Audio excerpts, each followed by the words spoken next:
এই রংপুর থেকে আবু সাইদের মতো একটা সিংহ পুরুষ পুলিশের বুলেটের সামনে বুক পাতাই দিয়ে প্রমাণ করে দিছে আবু সাইদ চাকরির জন্য লেখাপড়া করছিল না। আবু সাইদ এই দুনিয়ার মানুষকে আজাদ করার জন্য আমার মাবুদের পক্ষে বুক পাতায় দিয়ে প্রমাণ করে দিয়ে গেছে। আমি চাইতেছি তোমরাও আইসো, কোনদিন বাতিলের সামনে মাথা নত করো না। এই আমার কই স্কুল কলেজের মাদ্রাসার বন্ধুরা, আবু সাইদ তো তোমাদের এলাকার সন্তান। শুধু এই রংপুরের জমিনে একটা মডেল রেখে গেছে আবু সাইদ। আমিও চাইতেছি তোমরাও আসো, কোনদিন বাতিলের সামনে মাথা নত করো না। বাবা, কয়েক মাস আগে আবু সাইদ যখন শহীদ হয়ে যায়, আমি আবু সাইদের বাসার সামনে একদিন গিয়েছিলাম। বাবা, বাড়িতে কাউকে পাই নাই, শুধু দূরের থেকে কবরটা জিয়ারত করছি। আবু সাইদ আমার রক্তের কিছু লাগে না, আবু সাইদে আমার বাবার কিছুই নয়। কেন আবু সাইদের জন্য পরানটা কাঁদে? টকবুকে একটা যুবক আজকে চাকরি করে মা বাবার খাওয়াইব, কিন্তু সব দুঃখ মা বাবার ঘরে চাপায়া দিয়া কত স্বপ্ন লয় আবু সাইদ কবরে নাই। যদি পরহিতকে মোদী সাহেব যদি বিচার না করে ছেড়ে দেওয়া হয়, আমি আওয়ামী লীগ করি, বিএনপি করি, জামাত ইসলাম করি, জাতীয় পার্টি করি, সারা বাংলাদেশটা সারা পৃথিবীতে আগুন লাগবে। কারণ আপনারা দেখেছেন প্রায় 250 কিলোমিটার রাস্তা লং মার্চ করেছিল এই পরহিতকে ধরার পরে বিচারের দাবিতে। শোনেন নাই 4-5 মাস আগে? এই পরহিতকে বিচার না করে ছেড়ে দিবেন। আর আশেকে রাসূলগুলা নামাজ পড়ে না ঠিকই, দাড়ি রাখে নাই, যাকাত ঠিক মতো দেয় না, রোজা ঠিক মতো রাখে না, আমার নবীরে গালি দিলে সে আর বিছনায় শুয়ে থাকতে পারে না। কারণ আমার দল আমার কাছে বড় নয়, ইসলাম আমার কাছে বড়।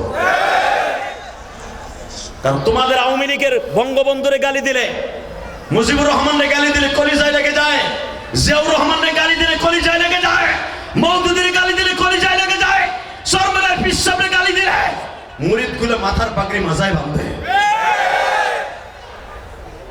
তোমাকে যেরকম আগুন লাগে, আশেকে রাসূল যারা এখানে আছে নবীরে গালি দিলে তাদের কলিজায় আগুন লাগে।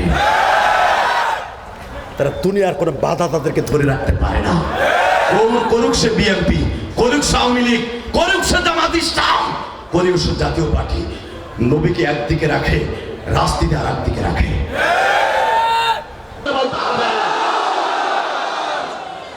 আল্লাহ 18 ফেব্রুয়ারি এদেরকে তোমার কাছে রেখে গেলাম, এই ওলির বরকত আমাদের জীবনটা বরকতপূর্ণ বানায় দাও। রেডি? আল্লাহু আকবার বলেন তো। এবার আমার দিক তাকাইতে হবে তালবে ইলম বাবাজিরা। আল্লাহর কুতুব ওসমান ভারুনী সাথে সাথে বললেন, তোমাদের ইবাদতের দিন কবে? কয় শনিবারে। আগামী শনিবার 1000 হিন্দুদের সামনে আমি ওসমান হারুনী, তোমরা আমার উসমাইনা কয়ে গালি দিছো, আমি ওসমান হারুনী আমার মাওলার হুকুমে এই আগুনের ভিতরে নামবো। পারবে? পারবে? কথা বলে না কেন? বাজারে বেঈমান গুলা অনেক কাঠ খুঁড়া দিয়ে আগুন জ্বালানো হলো, বিশাল বড় বড় কাষ্ঠ জ্বালানো হলো। বাবা, আগুন গুলা ধাউ ধাউ করে জ্বলতেছে। আল্লাহর কুতুবকে খবর দেওয়া হইল, তাদের একজন হিন্দু পুরোহিতকে বলা হইল, তুমি আমারে এক বদনি পানি দাও, আমি তোমার দেয়া পানি দিয়ে ওযু করিয়া আমার মাওলার সাথে যাই নামাজ বিছাই একটু প্রেম করব। এ আমার কলিজার টুকরা ভাইরা,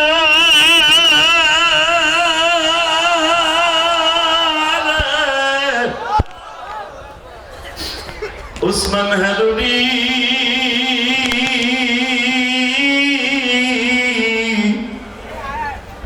মুঈনুদ্দিন চিশতি রাহমাতুল্লাহ আলাইহির উস্তাদ কত বড় বছর করে বাজান ওসমান হারুনী বললেন, মালিক এই বেঈমানদেরকে আমি হিদায়াতের নজরে আনার জন্য তোমার মাখলুক আগুনের মধ্যে আমি প্রবেশ করব।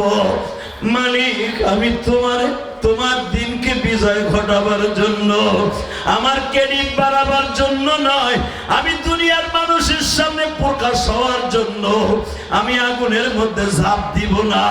ইন্নাদ দীন ইনদাল্লাহিল ইসলাম, ইন্নামা ইয়াখশাল্লাহ মিন ইবাদিহিল উলামা ওয়া তিলকাল আমসালু নাদরিবুহা লিন-নাসি ওয়া মা ইয়াকিলুহা ইল্লাল আলিমুন।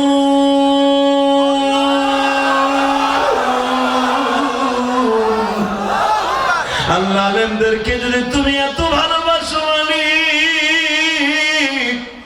এই রংপুরের জমিনে তুমি চোখের পানি দিয়ে গভীর রাত্রে আমার আল্লাহর দেখায় দিবা।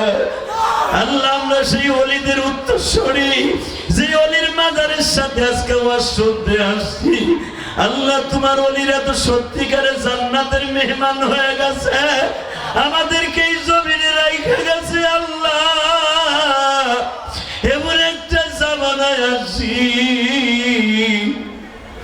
কোরআনের পক্ষে কথা বললে রাজাকার হয়ে যায়, আলেমদের পক্ষে কথা বললে দেশদ্রোহী হয়ে যায়। আল্লাহ, যদি আমরা সত্যিকারে বেঈমানদের বিরুদ্ধে কথা কই, আমার লিস্টিতে উঠে যায় জিএমবির খাতায় নাম। আরে কত শত শত আলেম এখনো জেলখানায়, মালিক ওই আয়না ঘরের মধ্যে কত আলেমকে রাইখা রাইখা কত টর্চারে করছে, মালিক তুমি জানো।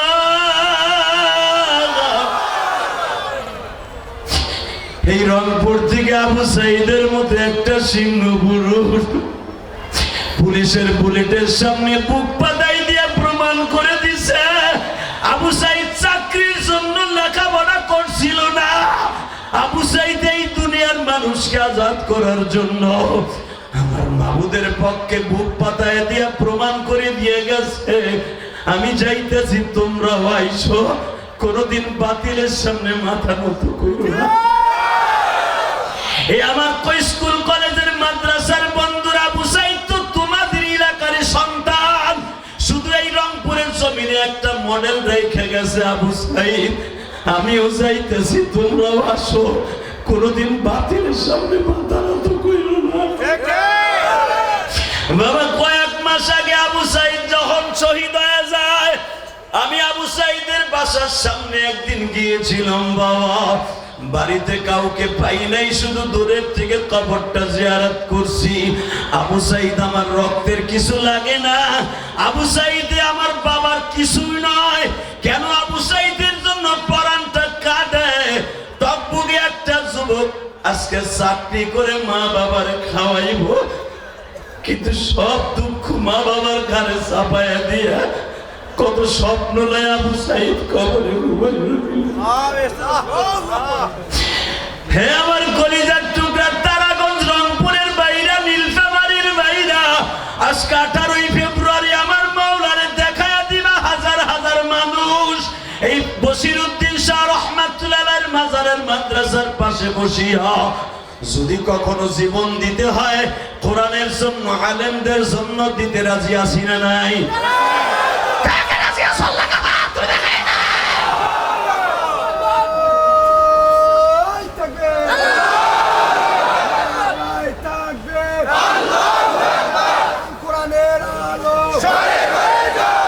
যুবক আমার দিকে তাকাও। ওসমান হারুনি বললেন, মালিক,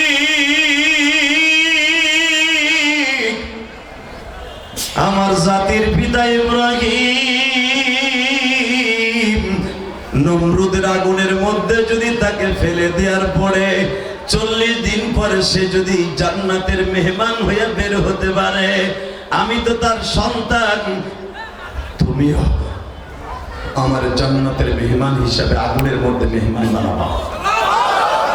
আরো জোরে বলতে হবে, আরো জোরে বলতে হবে, দীপ্ত কণ্ঠ আওয়াজ দিয়ে দেখায় দাও। ওসমান হারুনি পুরোহিতের হাতের বদনির পানি নিয়ে ওযু করে 2 রাকাত সালাত আদায় করে আগুনের মধ্যে ঝাঁপ দিলেন। জোরে জোরে জোরে জোরে জোরে এবার আওয়াজ দিবা। জীবনে কোনোদিন এত জোরে আওয়াজ দাও নাই। রেডি? যখন আল্লাহর কুতুব আগুনের মধ্যে ঝাঁপ দিয়েছে, আগুন তার একটা বসনও পড়ায় না, সে আগুনের মধ্যে দাঁড়িয়ে আওয়াজ দিছে, আল্লাহু আকবার, আল্লাহু আকবার, আল্লাহু আকবার, আল্লাহু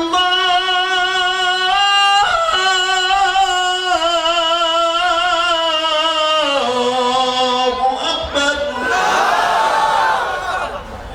এইভাবে যখন আওয়াজ দিছে, পুরো ভারতবর্ষ কাইপা পড়ছে।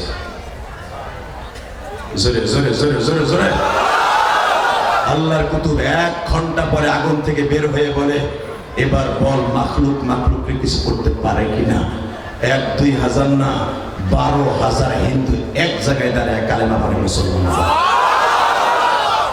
এখন ওই মুসলমান আছে না নেই? জোরে বলো, আছে না নেই? এই মুসলমান এখানে আসার পরে, এখানে আসার আগে অনেক ছেলেরা আমার কাছে রিকোয়েস্ট করেছ, আমি তোমাদের কাছে আজকে বলে দিয়ে যাই, এই ভারত এমন একটা জায়গা, যেই জায়গায় আমার দাদা বাবুরা নয়, এই ভারতবর্ষ শাসন করছিল আমেরিকা। কথা বলেন না কেন? সম্রাট জাহাঙ্গীর, সম্রাট আলমগীর, সম্রাট শাহজাহান, সম্রাট আকবর, সম্রাট বাবর, মঈনুদ্দিন চিশতি, ওসমান হারুনি, বড় বড় আল্লাহর কুতুব ভারতে জন্ম নিয়েছে। কথা বলেন না কেন? আজকে তোমরা আকাডা রাখো, ওইটা আমাগো দেশ না। ভারতের মুসলমানের দেশ, আল্লাহ ওয়ালাদের দেশ। কথা জোরে বলতে হবে। ভারতের মধ্যে বহুত সাহাবীর কবর আছে, ওটা সাহাবীরা বিজয় করেছে ভারত। আজকে আমাদের বিজয় করে দেশ ধুয়ে ধুয়ে খাও আর বড় বড় পক্ষ মারো। একদিন না একদিন টু মরো, ভারত একদিন আমাদের কাছে আসবে ইনশাআল্লাহ। বলো আল্লাহ এখন আছে না নাই? আছে। দুনিয়া একদিকে চলে যাবে, আমার নবীর কেউ গালি দিল জায়গায় পুঁতে ফেলবো। রাজি আসো না যুবক? রাজি আসো না? এবার তাকাও। তোমরা আমার কাছে রিকোয়েস্ট করেছ, ভারতে জন্ম নিয়েছে তোমাদের আবু সাইদের মতো আর একটা 2টা সিংহ পুরুষ, নাম ছিল আহমদ আর মোহাম্মদ। কথা বলো না কেন? জোরে বলো, আরো জোরে। এমনই এক রমজান মাসে 1962 সালে একজন বেঈমান একটা বই লিখলো, রঙ্গিলা রসুল। বেঈমান বইটা লিখে প্রত্যেকটা মহল্লায় মহল্লায় ছড়িয়ে দিল। রঙ্গিলা রসুল নবী মুহাম্মদ ছিল একজন রং ঢঙের নবী। নাউজুবিল্লাহ, আসতে পেলে বউ হয়ে মারব। নবী মুহাম্মদ ছিল একটা রং ঢঙের নবী। নবী মুহাম্মদ ছিল নারী লোভী। যেরকম ভাবে গত 6-7 মাস আগে ভারতের এক আকাডা পুরোহিত বলেছিল নবী মুহাম্মদ নারী লোভী ছিল। শুনলাম আকাডা মোদি বলে তার ছেড়ে দেবে। যদি বিচার না করে পুরোহিতকে ছেড়ে দেয়া হয়, সারা পৃথিবীতে আগুন লাগবে। যুবক রাজি আসো না নাই? এবার দীপ্ত কাণ্ডে আওয়াজ দিব। আহমদ আর মুহাম্মাদের দেশে, মুঈনুদ্দিন চিশতির দেশে, ওসমান হারুনির দেশে, সম্রাট শাহজাহানের দেশে যদি কোন নাস্তিক আমার নবীরে গালি দিয়ে যদি ওই দেশে বিচার তাকে না করা হয়, সারা পৃথিবীর মুসলমান অগ্নিগিরির মতো জ্বলে উঠবে। ভারত তোমাদের দায়, ভারত তোমাদের আমেরিকা দাদা বাবু সাদা চামড়ার কুত্তারা ক্যালিফোর্নিয়ায়, এমন একটা জায়গা ক্যালিফোর্নিয়া আমি সফর করছি, আমি জানি। 2013 সালে যখন আমি ক্যালিফোর্নিয়া গেছিলাম আমেরিকায়, ক্যালিফোর্নিয়া এমন একটা জায়গা, সহজে বুঝাই দিই, আমাদের বাংলাদেশ এরকম ভাবে গুলশান বনানী একটা ভিআইপি জায়গা, পুরো আমেরিকার ভিতরে যত ভিআইপি জায়গা আছে তার ভিতরে ক্যালিফোর্নিয়া একটা ভিআইপি জায়গা। এখানে কোনো ছোট লোক, কোনো গরিব তারা ওখানে থাকতে দেয় না। সব বিলিয়ন কোটি টাকার মালিকদেরকে বসবাস। এই মুসলমানের পোলা এইখানে পুরুষ ইউজ করে না, মহিলারা বিয়ে করে কুত্তা। ওই এক বুড়া আগ করে যে কুত্তা বিয়ে করে কেন? ওরা পুরুষ ব্যবহার করে না, কুত্তা ব্যবহার করে। এক একটা মহিলা হাজার ডলার দিয়া একটা কুত্তা কেনে। যখন বাচ্চা নেওয়ার টাইম হয়, কুত্তার দিয়ে নেয় না, নেয় পুরুষের দিয়েই। ওই পুরুষটা বাদ দিয়া পরে কুত্তারে হয়ে। নাউজুবিল্লাহ বলেন না? জাহারাল ফাসাদু ফিল বাররি ওয়াল বাহরি বিমা কাসাবাত আইদিন নাস। দুটা পাও ধরে বলে যাব রংপুরের যুবক, আমি গোপালগঞ্জের সন্তান। তুমি এটা কি তারাগঞ্জ? তুমি তারাগঞ্জ রংপুরের সন্তান, আমি গোপালগঞ্জের সন্তান। গঞ্জে গঞ্জে মিল আছে, যদিও এখন ঢাকা কেরানীগঞ্জ বাড়ি। কেরানীগঞ্জ বাড়ি আমার, জন্মস্থান গোপালগঞ্জ, আসছি তারাগঞ্জ। দেখা যাবে কার প্যানেলে কত জোর আছে। রেডি? লিল্লাহে তাকবীর, লিল্লাহে তাকবীর। এবার আমার সাথে আওয়াজ দিতে হবে এই জমিনের মালিককে। এই আল্লাহ আছে না? এবার প্রমাণ করবা। রেডি আছে তো? হ্যাঁ, ক্যালিফোর্নিয়া এমন একটা বদমাইশি জায়গা, যে ক্যালিফোর্নিয়ার মধ্যে পুরুষ ব্যবহার করে না, কুত্তা ব্যবহার করে। আজ থেকে 24-26 বছর আগে এই ক্যালিফোর্নিয়া একজন মুসলমান, তুরস্কের একজন মুসলমান আজান দেওয়ার অপরাধে তাকে এসিড দিয়ে পুরাই মারা হয়েছিল। আজকে আল্লাহ এমন আগুন লাগাইছে ক্যালিফোর্নিয়ায়, আমাগো ডাক্কা ডাক্কা নিয়ে এখন দেখে কোনো দমকল বাহিনীতে কাজ হয় না, কোনোতে কাজ হয় না, এখন রাস্তায় রাস্তায় আলেমদেরকে নিয়ে আজান দেয়। কথা বল না কেন? হ্যাঁ, সান্দুর পছন্দ। তোমাকে দমকল বাহিনী যেটাই গেছিল একটাও ফিরে আসে নাই নমরুদের মতো, সবগুলা কুত্তার মতো পুরে কয়লা হয়ে গেছে। কেন? ওই আগুন তুমি লাগাও নাই, আগুন লাগাইছে আমার মওলা। কে কে কে? আল্লাহ যে আগুন লাগায় পৃথিবীর কেউ সেটা বন্ধ করতে পারে না। প্রথম শত শত ফায়ার সার্ভিসের লোক পাঠিয়েছিল, একটাও ফিরে আসে নাই। লাস্টে দেখছে এতে কাম হইব না, ইব্রাহিম আলাইহিস সালামের আগুন এটা জ্বালাইছে আমার আল্লাহ। নমরুদ জ্বালাইছে, বন্ধ করছে আমার আল্লাহ। এই আগুন আমরা জ্বালাই নাই, সে জ্বালাইছে, আজান ছাড়া বন্ধ হইব না। এই বেড়ে বসো, সাতার মাথা এক ডিস্টার্ব। এই বেড়ে তোর সাইন আছেন বাবড়া বা আবার বয় না কেন ডিস্টার্ব। আল্লাহ হেফাজত করুক। জোর করে আমিন। আরো জোর করে আমিন।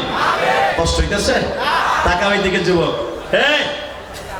আহমদ আর মোহাম্মদ জাতীয় পত্রিকায় দেখলো আইন্দাকাল রঙ্গিলা রসুল বইয়ের লেখককে আগামীকালকে পুরস্কার দিবে দিল্লির মসনদে ভাইয়া।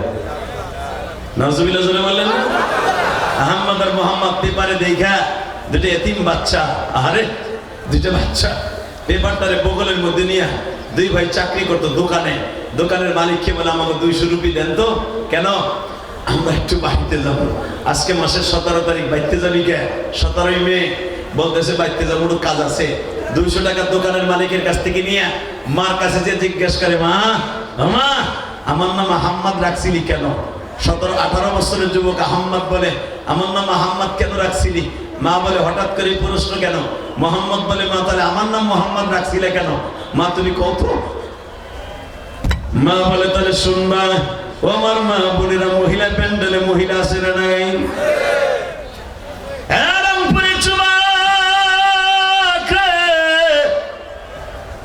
আহম্মদ আর মোহাম্মদের মা বলে, বাবা নেই, আমি একদিন ওয়াজের প্যান্ডেলে, পুরো মহিলা প্যান্ডেলে ওয়াজ শুনতে গেছিলাম বিবাহের আগে। এই দিল্লির মসনদে বসিয়া, এই দিল্লি গুজরাট শহরে একজন বুজুর্গ হিন্দিতে বয়ান করতে আসছিল পাকিস্তান থেকে। বাবা দেওবন্দ মাদ্রাসা থেকে আসছিল অনেক বড় বড় বুজুর্গ। তাদের মধ্যে একজন বুজুর্গ বলছিল, মা কানা মুহাম্মাদুন আবা আহাদিম মির রিজালিকুম ওয়ালাকিন রাসূলুল্লাহি ওয়া খাতামান নাবিয়্যিন। এই আয়াতের তাফসীর করতে যে আল্লাহর কুতুব বলছিল যে এই ঘরের মধ্যে আহমদ আর মুহাম্মদ নাম থাকবে, ওই ঘরের মধ্যে কোনোদিন বরকত শেষ হবে না, ওই ঘরের মধ্যে কোনোদিন আল্লাহর গজবের ছোঁয়া লাগবে না, ওই ঘরের মধ্যে কোনোদিন একটা সেকেন্ডের জন্য আমার আল্লাহ কোনো গজব ঢুকাবে না। বিবাহের আগে আমি যখন ওলির মুখে ওয়াজ শুনলাম, আমি বিবাহের আগে আল্লাহর কাছে সবর্দ করলাম, মালিক আমার এমন একজনের কাছে বিবাহ দিবা, আমি জানো আমার যদি 2টি সন্তান ছেলে হয়, আমি একজনের নাম আহমদ রাখবো আর একজনের নাম মুহাম্মদ রাখবো।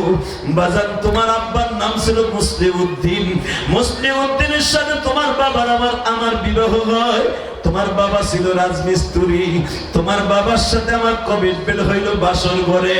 আমাদের ছেলে হইলে প্রথম নাম রাখবো আহমদ, পরে যদি আর একটা ছেলে হয় নাম রাখবো মুহাম্মদ। আমি আর তোমার বাবা একসাথে দুজনে বত্তন করে ফেললাম। আল্লাহর কি কুদরত, 1.5 বছর ঘুরতে না ঘুরতে তোমাকে আল্লাহ দান করলো, আমি তোমার নাম রাখলাম আহমদ। জোরে জোরে জোরে জোরে।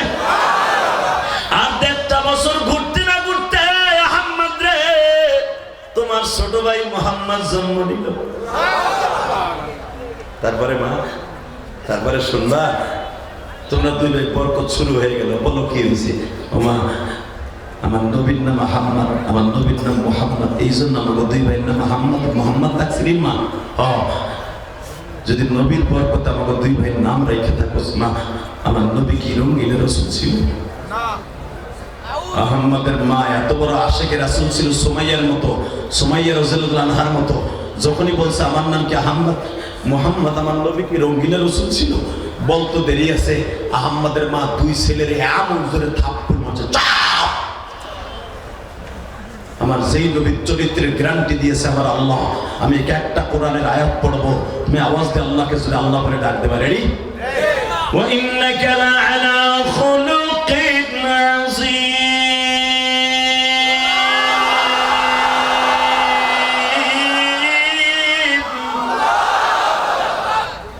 লাকাদ কানা লাকুম ফি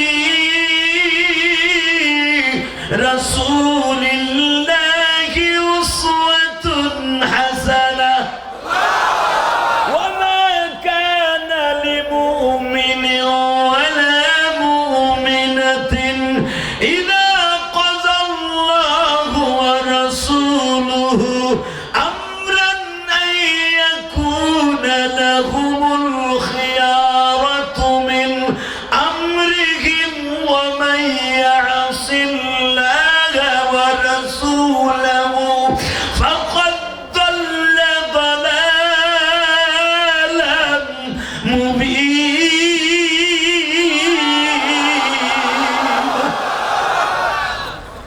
ইয়া আইয়ুহান নাবিয়্যু ইন্না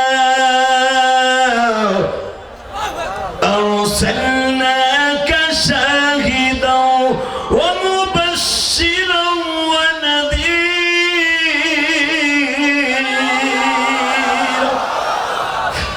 ওয়া দা'iয়ান ইলা আল্লাহি বিইذনিহি ওয়া সিরাজাম মুনীরা। বাজারে পৃথিবীতে কোন মানুষকে আমার আল্লাহ সিরাজাম মুনীর বলে নাই, একমাত্র আমার নবী ছাড়া। বাবা এখন চোখের পানি ফেলায়া কাঁদবা। আহম্মদ আর মুহাম্মাদের মা যখন তাকে দুই ভাইরে থাপ্পড় মেরেছে, তুই কি জানোস আমার নবীর আল্লাহ সিরাজাম মুনীর কইয়া ডাক দিছে?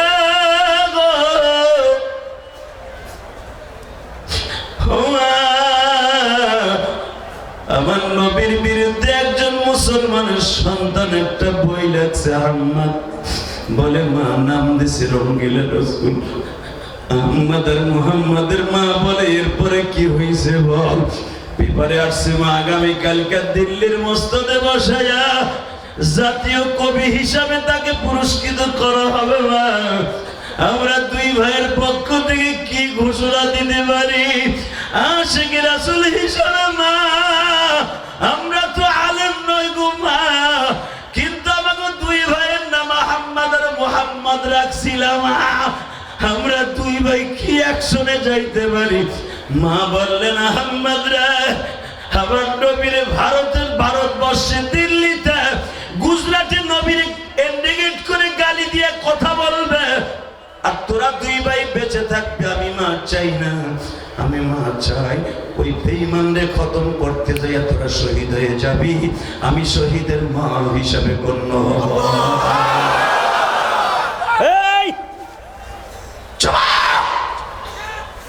আমার এই দেশ কোনোদিন স্বাধীন হতো না যদি মা তার সন্তানরে 1971 সালে মুক্তিযুদ্ধ না করতে পাঠাইতো। আহম্মদ আর মুহাম্মদ আশিক রাসূল হিসাবে ভারতবর্ষ গুজরাট কোনোদিন জয়লাভ করতো না যদি আহম্মদ আর মুহাম্মদ এই নাস্তিকের কতল না করতো। এই দাদা মোদি, ওর হিতকে তুমি ছেড়ে দিবা, ভালো করে বুঝো। তোমার এই দেশে জন্ম নিয়েছে আহম্মদ আর মুহাম্মদ, ঠিক না ঠিক? এই 18 বছরের যুবক, এই 20 বছরের যুবক, এবার আমার দিকে তাকা। আহম্মদ আর মুহাম্মদের মা যখন বললেন আগামীকালকা দিল্লির মস্তক কাঁপাবি দুই ভাই, আমি মা তোদের সাথে জান্নাতে দেখা করব। ওইটা যদি আমার মা হইতো জীবনও ঘরের তা বাইরে দিত। তো হুজুরে গালি দিছে, তোর বাপের কি? ঠিক না বেটি? জোরে কন। এই মুসলমানের পোলা আহম্মদ আর মুহাম্মাদের মা দীপ্ত কণ্ঠে আওয়াজ দিয়ে বললেন, আমি মা তোদের সাথে জান্নাতে দেখা করতে চাই। লিল্লাহি তাকবীর। এই যুবক এখন রেডি হ, মা আগামীকালকে 10টায় তারে পুরস্কার দিবে। মা রাত আছে 1টা, গুজরাট থেকে দিল্লি 1250 কিলোমিটার, ট্রেনে গেল 3 দিন লাগবে, বিমানে গেল 1 দিন লাগবে। মা টিকিট কাটবো, যাবো, তাদের 2 দিন লাগবে। ও মা যাইয়ে বেঈমান রে পাবো না। মা বলে দুনিয়ার কোনো ইলেকট্রিসিটি গাড়িতে যাওয়া যাবে না, তোরা যাবি আমার মাওলার কুদরতি পাও দিয়া। জোরে জোরে জোরে জোরে জোরে জোরে জোরে। যখন বলেছে তোরা যাবি আল্লাহর কুদরতি পা দিয়া, এটা আমার বাপের বানানো কথা নয়, ভারতের লেখা সোনালী সুদীর বইটা মোতালা করে দেখবেন। এই আহম্মদ আর মোহাম্মদ মায়ের দোয়া সাথে নিয়ে দৌড় শুরু করলেন। এই মুসলমানের পোলা এদিকে তাকাও। আরে তোমাকে দেশের অতিথি আইছে, এরা তো কালকেও দেখতে পারবা, আমার দেখতে পারবা না। সে তোমাদের সামনে বসছে, মারহাবা বলেন, আল্লাহু আকবার জোরে বলেন তো। শুধু আমার দিকে তাকাবেন। এই আল্লাহ আছে না নাই? যদি পরহিতকে মোদি সাহেব যদি বিচার না করে ছেড়ে দেওয়া হয়, আমি আওয়ামী লীগ করি, বিএনপি করি, জামাত ইসলাম করি, জাতীয় পার্টি করি, সারা বাংলাদেশটা সারা পৃথিবীতে আগুন লাগবে। কারণ আপনারা দেখেছেন প্রায় 250 কিলোমিটার রাস্তা লং মার্চ করেছিল এই পরহিতকে ধরার পরে বিচারের দাবিতে। শোনেন নাই 4-5 মাস আগে? এই পরহিতকে বিচার না করে ছেড়ে দিবেন। আর আশেকে রাসূলগুলা নামাজ পড়ে না ঠিকই, দাড়ি রাখে নাই, যাকাত ঠিক মতো দেয় না, রোজা ঠিক মতো রাখে না, আমার নবীরে গালি দিলে সে আর বিছানায় শুয়ে থাকতে পারে না। কারণ আমার দল আমার কাছে বড় নয়, ইসলাম আমার কাছে বড়। কারণ তোমাদের আওয়ামী লীগের বঙ্গবন্ধুরে গালি দিলে, মুজিবুর রহমানরে গালি দিলে কলিজায় লেগে যায়, জিয়াউর রহমানরে গালি দিলে কলিজায় লেগে যায়, মওদুদের গালি দিলে কলিজায় লেগে যায়, সরমানের পিসাবরে গালি দিলে মুরিদগুলো মাথার পাগড়ি মাজায় বাঁধে। তোমাকে যেরকম আগুন লাগে, আশেকে রাসূল যারা এখানে আছে নবীরে গালি দিলে তাদের কলিজায় আগুন লাগে। তারা দুনিয়ার কোনো বাধা তাদেরকে ধরে রাখতে পারে না। করুক সে বিএনপি, করুক সে আওয়ামী লীগ, করুক সে জামাত ইসলাম, করুক সে জাতীয় পার্টি, নবীকে একদিকে রাখে, রাজনীতি আর একদিকে রাখে। কষ্ট হইতেছে? তাকানের দিকে।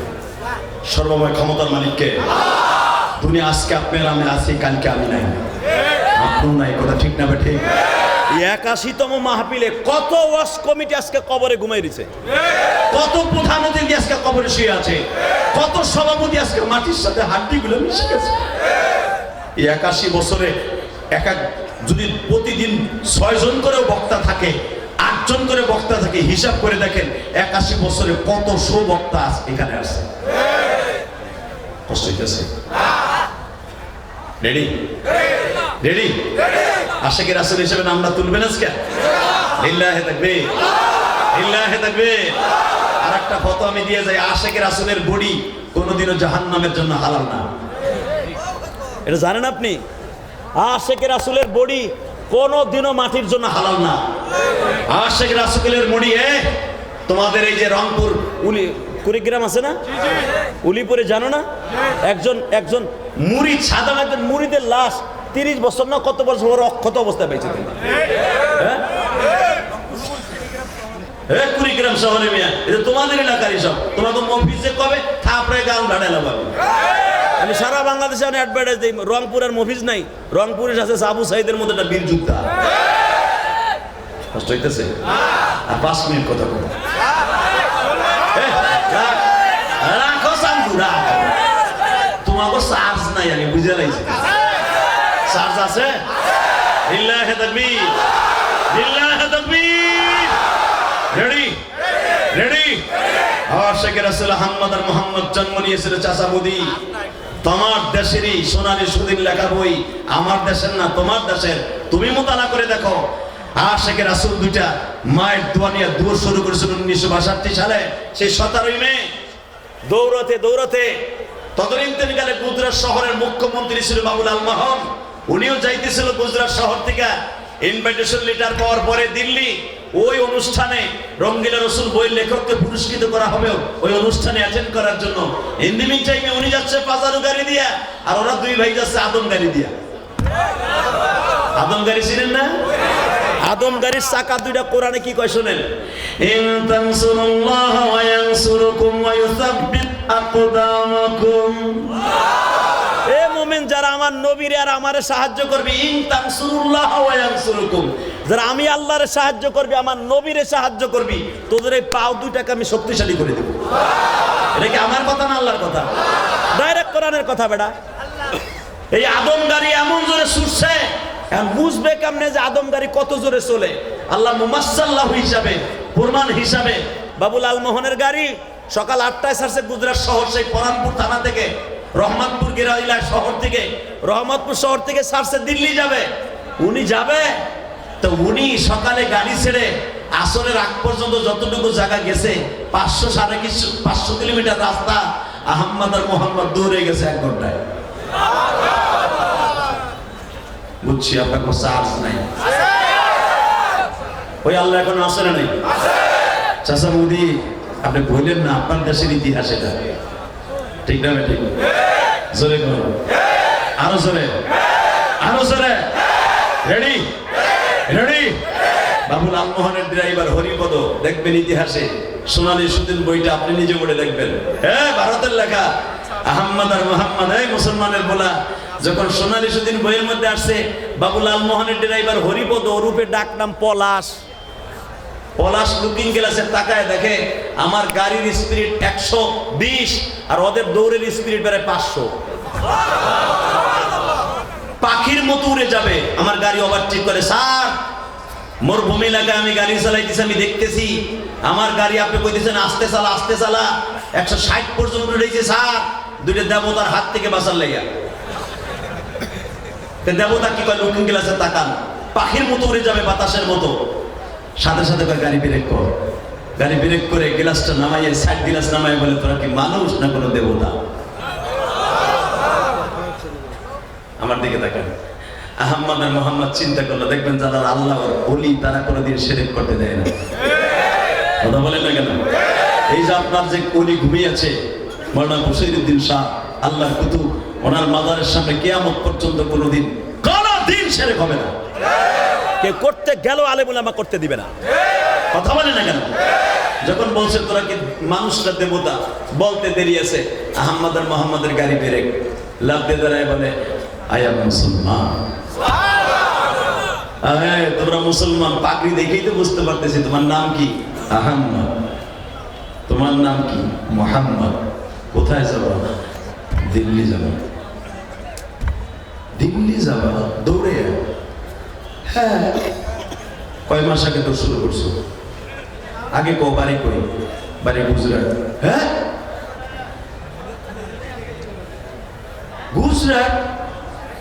কয় মাস আগে তো শুরু করছো? মগায় কয়? মার কাছটা দোয়া হয়েছি, জোহরের নামাজ পড়ছি, 2 বার দৌড় শুরু করছি। বাবুল আলমোহরে আমাদের দেশের মগা আলমগীরের মতো এমপি না, যদিও হিন্দুর ছেলে, বাবুর ছেলে, মাথায় বুদ্ধি আসে না নাই? হিন্দু মন্ত্রীকে অনেক বুদ্ধি। পট করে দাঁড়ায় বলছে, এই গজবতে বাঁচার লেগে আগের থেকে বসতে কইছিলাম। বয় দাদা ভাই, কলিজার ভাই বসো। এ কলিজা বসো। এ তুই তাবিজ গলায় দিছ রে, ভলান্টিয়ার বয়। ইনশাআল্লাহ বলেন আল্লাহু আকবার, বলেন লা হাওলা ওয়ালা কুওয়াতা ইল্লা বিল্লাহ। আশিকে রাসূলের দাম আছে না নাই? নবী যেরকম, কোরআন সেরকম, আর যেই মাসে কোরআন নাযিল হয়েছে ওই মাসটাও সেরকম। শাহরু রমাদানাল্লাযী উনজিলা ফীহিল কুরআন হুদাল লিন্নাস। আমি পবিত্র মাসে কোরআন নাযিল করেছি, দিনের বেলা করি নাই, রাতের বেলা করেছি। ইন্না আনজালনাহু ফী লাইলাতিন মুবারাকাহ ইন্না কুন্না মুনজিরিন। জোরে জোরে জোরে জোরে। নবী, আমি সম্মানিত রাতে কোরআন নাযিল করেছি। আপনি যেরকম দামি, কোরআনও দামি। আমার নবী বলে, কেমন রাতটা তুমি দিনে না নাযিল করে রাতে করলা, কারণটা কি? রাত কত দামি। ইন্না আনজালনাহু ফি লাইলাতুল কদর, লাইলাতুল কদর খায়রুম মিন আলফি শাহর। নবী এমন একটা দামি রাতে কোরআন নাযিল করছি দামি মানুষের উপরে। লাউ আনজালনা হাদাল কুরআনা আলা জাবালিন লারাআইতাহু খাশিয়াম মুতাসাদ্দিয়াম মিন খাশিয়াতিল্লাহ। আমি পাহাড়ের উপরে কোরআন নাযিল করিনি, আসমানের উপরে করিনি, করছি আপনার উপরে, কারণ আপনি দামি, আমার কোরআনও দামি। আমি একটা ভুডার ঘরে ভুডার উপরে কোরআন নাযিল করি নাই, সস্তা বংশের মানুষের উপরে কোরআন নাযিল করি নাই। আপনার বংশ ইলাফি কুরাইশিন ইলাফিহিম রিহলাতাশ শিতাই ওয়াস সাইফ। সারা দুনিয়ার মধ্যে কুরাইশ বংশ দামি, আপনি সারা দুনিয়ার মধ্যে আপনি দামি মানুষ, কোরআনও দামি মানুষ, মাসও দামি, দামি মাস, আমি আল্লাহ দামি। এই কোরআনকে যারা প্রতিষ্ঠার জন্য লড়াই করবে, আমি আল্লাহ তাদের জন্য দামি একটা জান্নাত দান করব। হুদাল লিন্নাস ওয়া বাইয়িনাতিন মিনাল হুদা ওয়াল ফুরকান। আমি এই কোরআন ফুরকানকে নাযিল করেছি দামি মানুষের উপরে, দামি মাসে, দামি রাতে। আমি আল্লাহ দামি, আমার সব দামি। এই জন্য এই মাদ্রাসার হেফজখানার ছাত্রদের দাম কত জানেন? সারা দুনিয়ার পাতার কোরআন শরীফকে জ্বালিয়ে পুড়িয়ে নষ্ট করে দিতে পারবা। এই মাদ্রাসায় শত শত কোরআন হাফেজ বের হয়ে যাচ্ছে। হাফেজদের সিনার ভিতরে নাহনু নাযালনা যিকরা ওয়া ইন্না লাহু লাহাফিজুন। আল্লাহ যে কোরআনের হেফাজতের দায়িত্ব নিয়েছে সেটা মানুষের দ্বারা। আল্লাহু আকবার জোরে বলেন। পাতার কোরআন শরীফ পুরায় জ্বালায় ধ্বংস করে দিতে পারো, এই কলমের ভিতরে কোরআন পৃথিবীর কেউ ধ্বংস করতে পারবে না। কষ্ট হইতেছে টাকা নেই। এই মুসলমানের সন্তান আহমদ আর মোহাম্মদ বলে মগাই কয়টি? আমরা আশেকের আছি। আরে বাবা, এখান থেকে গুজরাট কত তোমরা জানো? সেই রহমানপুর থানা কত? ওটা তো আমার এলাকা, আমারে চিনো না? চিনি না, সোশ্যাল মিডিয়া এরকম ভাবে ছিল না। আপনি চিনি না? আমি বাবুল আলমোহর, আমি গুজরাটের মুখ্যমন্ত্রী। কোথায়? তা আপনি কই যাবেন দাদা? আরে আমিও তো দিল্লি যাবো। তোমরা দিল্লি যাবা কেন? বলে আপনি কেন দিল্লি যাবেন? এখন কানবেন, বহুত আসছেন। বাবুল আলমোহন বলে দেখো, মুহাম্মাদ দা পারফেক্ট, পৃথিবীর সর্বশ্রেষ্ঠ পথ প্রদর্শক হলো নবী মুহাম্মদ। তার বিরুদ্ধে একটা বই লিখেছে তোমাদের মুসলমানরা, মুসলমানের সন্তান একটা বই লিখছে রঙ্গিলা রসুল। ওই বদমাইশকে আগামীকালকে বলে পুরস্কৃত করবে দিল্লির মসজিদে বসাইয়া। যদিও আমি বাবুর ছেলে, হিন্দুর ছেলে, কিন্তু মনে রাখবা আমি মুহাম্মদকে আমার জানের চাইতে বেশি ভালোবাসি। আমি চাইতেছি ঠিকই, কিন্তু আমি ওর কলিজাটা মাপার জন্য চাইতেছি যে এত বড় একজন দেবতা তো মানুষকে কেমনে সে রঙ্গিলা রসুল বললো। আশেকের রাসূলরা কে কে তার পক্ষে কাজ করে, তার বিপক্ষে কে কে কাজ করে, এটা দেখার জন্য আমি গুজরাট থেকে দিল্লি যাইতেছি। আহমদ আর মোহাম্মদ বলে ওই বদমাইশটা আগামীকালকে পাবো কি পাবো না, পরে আগে তোরে পাইছে, আগে তোরে পাড়া বলি দিয়ে দেবে। মারহাবা বলতে পারলেন না? আল্লাহু আকবার জোরে বলেন তো। এই ছাত্র ভাইরা, তোমরা যদি পারো একটা সরকারের পুলটি লাগাই দিতে, তাহলে তোমার কলিজা কত বড়। একজন পুলিশের উদ্ধতন কর্মকর্তা স্বরাষ্ট্রমন্ত্রী মোবাইল দেখায় বলে দেখছো না তোমরা, স্যার গুলি করি একটা মরে একটা, আর কেউ যায় না, ওইটা পরে মরে থাকে, আর কেউ যায় না। কথা বলে না কেন? তাহলে কতটুকু সাহস হলে জীবন দেওয়ার পর করে রাস্তায় নামে? কথা বলে না কেন? ঠিক আহমদ আর মোহাম্মদ ছাত্র দুইটা জীবন দেওয়ার পর করে রাস্তায় নেমেছিল। এরা বলেছিল ওই দিল্লি যেতে পারবো কি পারবো না, আগে তোরে কোরবানি দিয়ে দেব। যখন দুই ভাই ড্যাগার বাইর করছে, বাবা লালমোহন তো খুব চালাক মানুষ, বলে বাবা তোদেরকে মারার মতো ক্ষমতা পৃথিবীর আর কেউ নাই। তোদের মিশন রব্বে কারিম, তোদের মিশন সাকসেস করবে। তোরা আমার গাড়িতে উঠ, আমার গাড়ি দিয়ে তোদের দিল্লি পৌঁছায় দিব।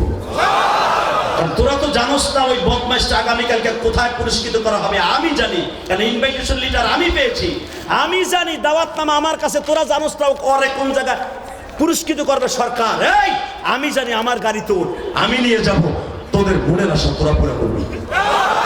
আমার বাড়িটা ওঠ। দুই ভাইরে দুই পাশে বসাইয়া বাবু লালমোহনের বিয়ের সামনের সিটে বসা। এখন কান্না, চোখের পড়া পানি দেখতে চাই। জীবনে আর তারাগঞ্জ, গোপালগঞ্জ আর কেরানীগঞ্জ থেকে আমি আসি বা না আসি, আমার উল্লাহ আমার বাড়ির সাথে আমার বাড়ি। এই মুসলমানের পোলা দীপ্তকণ্ঠ আওয়াজ দিতে হবে। মুসলমান এমন একটা জাতি জীবন দিতে পারে, কারো কাছে মাথা নত করতে পারে না।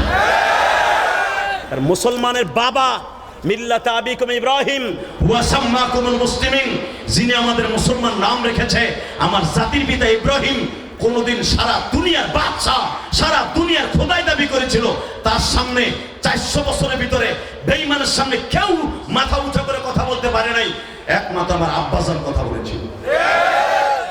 কি মনে করলা তোমরা তার সন্তান আমরা? ঠিক না বেঠিক? জোরে বলো, আর জোরে। কষ্ট হয় আমি তার কষ্ট। এই মুসলমানের পোলা, এদিকে তাকান। রংপুরের সন্তান আহমদ আর মোহাম্মদ বাবু লালমোহনকে মাঝখানে বসাই দেন। দুই ভাই দুই পাশে বসলেন। ভারতের লেখা সেই সোনালী সুদিন বইটা করে দেখবেন। এই যখন গাড়ি হরিপদ রূপে পলাশ গাড়ি ক্লাস করে ছেড়ে দিয়েছে, বাজারও গাড়ি চলছে চলছে চলছে, হঠাৎ করে হরিপদ লাফ দিয়ে দাঁড়ায় বলে, স্যার এই গাড়িকে নিয়ন্ত্রণ করার মতো ক্ষমতা আমার হাতে নেই। আমি যাই, আপনারা ভালো থেকে রেডি। ওই চায়না শিখলেই অর্শন দেব না। রংপুর তোমরা আবু সাইদের বংশধর, মাথাবা বলেন জোরে জোরে। বাবু লালমোহনের ড্রাইভার হরিপদ বলতেছে, স্যার এই গাড়ি নিয়ন্ত্রণ করার মতো ক্ষমতা আমার হাতে নাই। স্যার আপনি তো বলতেছেন গাড়ি আসতে চালা, এই গাড়ির স্টার্টিং ধরে আছে আমি শো, এই গাড়ির স্টার্টিং কে ধরে চালাইতেছে আমি নিজেও জানি না। গাড়ির মাইল মিটার বন্ধ, শূন্যর কোঠায় চলে এসেছে। গাড়ি যে কে চালায় আমি নিজেও জানি না স্যার। গাড়ি কত কিলোমিটার বেগে চলে তাও জানি না স্যার, তাও জানি না স্যার, তাও জানি না স্যার। আমি গাছের সাথে, আমি তারের খাম্বার সাথে মানাবার জন্য, গাড়ি নিয়ন্ত্রণ করার জন্য চেষ্টা করতেছি, কোন গাছের সাথে পাহাড়ের সাথেও লাগে না। গাড়ি কে চালায় আমি তাও জানি না। গাড়ি স্টার্ট বন্ধ করে দেয়, গাড়ি স্টার্ট বন্ধ হয় না।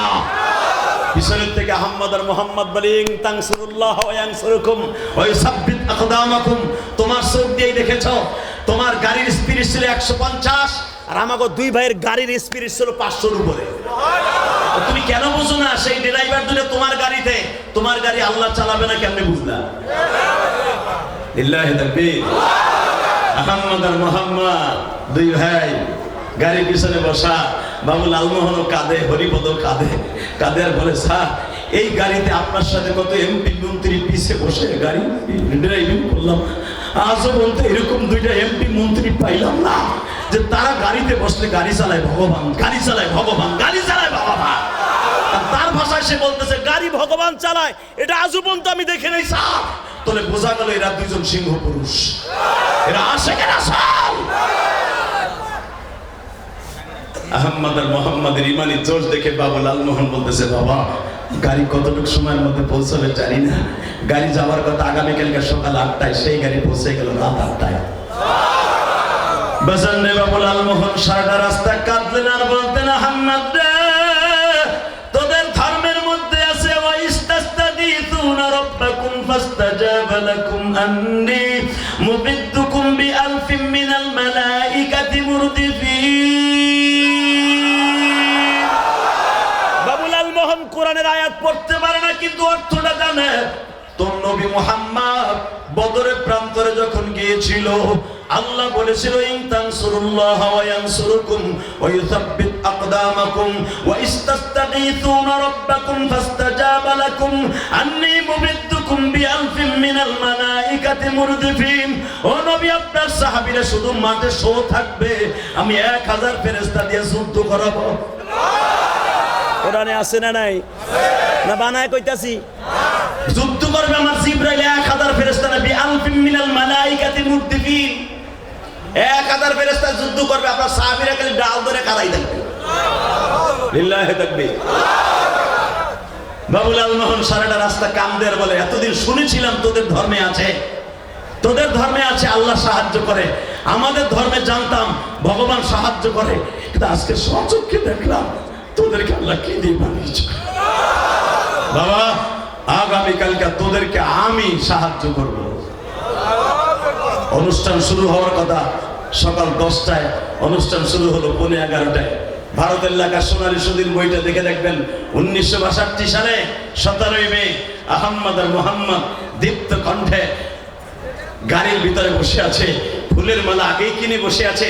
হঠাৎ করে বাবু লালমোহন মাইক্রোফোন হাতে নিয়ে ঘোষণা দিলেন, শুধু মণ্ডলী আপনাদের সামনে এমন দুটি ছেলে আমার নির্বাচনী এলাকা ধরে নেন, আপনাকে তারাগঞ্জের ঠিকা ঢাকা কত কিলো? কোন কোন 365 ধরেন, 400 ধরেন। আর গুজরাট থেকে দিল্লি 1250 কিলোমিটার। গুজরাট আমি সফর করছি, আমি জানি। এই মুসলমানের বলা, দিল্লি, নয়া দিল্লি থেকে, ইসলামপুর থেকে যদি কেউ ট্রেনে চড়ে গুজরাট আহমদ আর মোহাম্মদের কবর দেখতে, আমি না, আমি যখন দেওবান পড়েছি আল্লাহ পাক 2 বার আমার এনেছে ওই কবরটা জিয়ারত করার জন্য। বানানো কথা আমি বলি না বেটা। আহমদ আর মোহাম্মদ সে আশেখ রাসূল দুইটা, সেই গুজরাট থেকে দিল্লি গেলেন আমার আল্লাহ নবীর ইজ্জতকে জমিনে টিকাই রাখার জন্য, কোনো ক্ষমতার জন্য নয়, ওই দেশের মন্ত্রী হবে এই জন্য নয়। মোদি সাহেব, আহমদ আর মোহাম্মদ আপনার দেশে জন্ম নিয়েছে, মুইনুদ্দিন চিশতি আপনার দেশে জন্ম নিয়েছে, ওসমান হারুনি আপনার দেশে জন্ম নিয়েছে। ভুলে যাবেন না, ওই দেশে আপনি পুরোহিতকে ছেড়ে দিতে চান, যেই পুরোহিত 7 মাস আগে বলল নবী মুহাম্মদ ছিল লুচ্চা। আপনি ভুলে যাবেন না, আহমদ আর মোহাম্মদের জমিন কিন্তু এই গুজরাট, এই দিল্লি। কষ্ট হইতেছে উলামা ইকরাম, তোমাদের দলের নেতারে গালি দিলে কষ্ট লাগতে পারে, আর আমার দলের আমার নবীর গালি দিলে আমার কলিজায় আগুন লাগে। রেডি রেডি সুধী মণ্ডলী, 1250 কিলোমিটার রাস্তা অতিক্রম করে আমার নির্বাচনী এলাকা রহমতপুর থানা থেকে দুটি তকভুগী যুবক আসছে এই রঙ্গিলা রসুল বইয়ের লেখককে পুরস্কৃত করার জন্য। বাবা, বইয়ের লেখক প্রথম কণ্ঠেই বলে ফেললেন আমি ছেলে দুটাকে পছন্দ করছি। আরে মাই গড, আমার বই তাহলে মুসলমানরাও পছন্দ করলো, তাহলে নবী মুহাম্মদ চরিত্রহীন এটা মুসলমানরাও বাইরে নিল। আপনাদের জানা আছে হুমায়ুন কবির, আপনাদের জানা আছে বিগত সরকারের শুরুর আমলে হুমায়ুন কবির, হুমায়ুন আজাদ নামে একটা নাস্তিক ছিল, সে আমার নবীকে সরাসরি হিট করে বলেছিল নবী মুহাম্মদ যদি বেঁচে থাকতো বাল্য বিবাহের কারণে ফাঁসির মঞ্চে তাকে ঝোলা হতো। আল্লাহ তাকে মাফ করে দিন। মাফ করার কোনো সিস্টেম নাই তো, মাফ করবে কেমনে? তোর মতো বদমাইশ আল্লাহ মাফ করবে না, কথা বলেন না কেন? কবির চৌধুরী যার মৃত্যু হয়েছে লন্ডনে, আপনারা জানেন। এই মুসলমান, যখন সে মারা যায় তখন আমি লন্ডনের ভিসা কেবল পাই। হঠাৎ করে যখন সে মরার পরে লন্ডনের ভিসা পাইলাম ঠিকই, যাইতে দিল না আমাকে। কারণ আমার দিকে তাকাবেন, কবির চৌধুরী আমার নবীকে গালি দিয়ে বলেছিল বাংলার জমিনে নবী মুহাম্মদ ছিল একটা চরিত্রহীন। মুহাম্মদের যারা অনুসরণ করে তারাও একটা চরিত্রহীন, তারাও জঙ্গিবাস।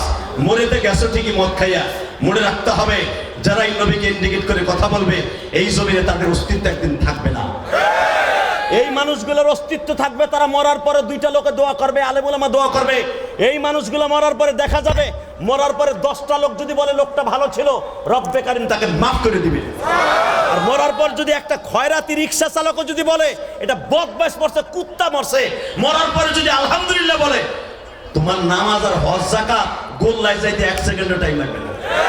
তুমি জানো মরার পরে আলহামদুলিল্লাহ বলে এই দোয়াটা কি হয়? তুমি জানোই না মাসলা, কথা বলেন না কেন? কষ্ট হচ্ছে ওকে। এই মুসলমানের পোলা, আর মাত্র কয়েক মিনিট আমার দিক তাকায় থাকবা। আহমদ আর মোহাম্মদ ফুলের মালা হাতে নিয়ে, ডাইন হাতে তরবারি নিয়ে মঞ্চে উঠলেন।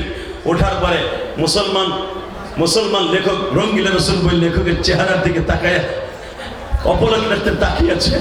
তুই আমার নবীকে গালি দিয়েছ, তুই এত বড় সাহস, তুই কি একবারও ভাবলি না তোর বাবা মুসলমান, তোর দাদা মুসলমান, তুই একটুখানি পুরস্কারের লোভে জাহান্নাম পুরস্কার নিয়ে নিলি। মুসলমানের ঘরে জন্ম নিয়া ফুলের মালাটা গলায় দিয়ে আগের থেকে 2 ভাই প্রিপারেশন নিয়েছিল। আহমদ বলেছিল আমি তাকবীর দিব, তুই প্রথমে এই দিক দিয়ে ঢুকাবি। বাসানরে আহমদ যখন বললেন ভাইরে ফুলের মালাটাকে গলায় দিয়ে জাহান্নামে দেওয়ার জন্য, বাবুলাল মোহন পিছনে দাঁড়িয়ে আছে। من يهده الله فلا مضل له ومن يضلل فلا هادي له আল্লাহ যাকে হেদায়েত দেবে পৃথিবীর কেউ তারে গোমরা রাখতে পারবে না বাবুলাল মোহনকে আল্লাহ হেদায়েত দেবে এর ওসিলায় গো বাবা কলিজার যুবক রংপুরের তারাগঞ্জের যুবক ভাইরা আজকে 18 ফেব্রুয়ারি সাক্ষী থেকে যাবে হাজার হাজার মানুষ আল্লাহর ওলির মাজারের পাশে বসিয়া মালি আহমদ আর মোহাম্মদ কত বড় ওলি গো বাবা যখনই বললেন ভাই ফুলের মালাটা পড়া ফুলের মালাটা পড়াই এই বাবা আহমদ বললেন লিল্লাহে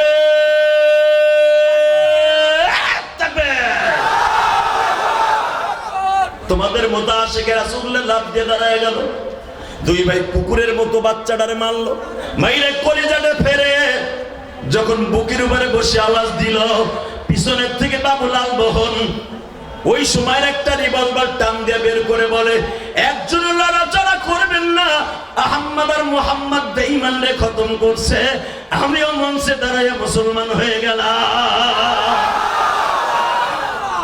ওই আল্লাহ আছে না নাই আহমদ আর মোহাম্মদকে অ্যারেস্ট করা হলো আপনারা জানেন ইতিহাস আহমদ আর মোহাম্মদ অ্যারেস্ট হয়ে গেল ব্রিটিশ পার্লামেন্ট থেকে বাবা তখন রায় আসলো এই মানবতার শত্রু দুটারে ফাঁসি দিয়ে দাও হোক আহমদ আর মোহাম্মদকে যখন 1962 সাল 17 মে রোজ রবিবার তাদের ফাঁসির মঞ্চে ঝুলানো হবে আহমদ আর মোহাম্মদের দুইটা ইচ্ছা ছিল আমাদেরকে ফাঁসি দিবা জুমার দিন দিও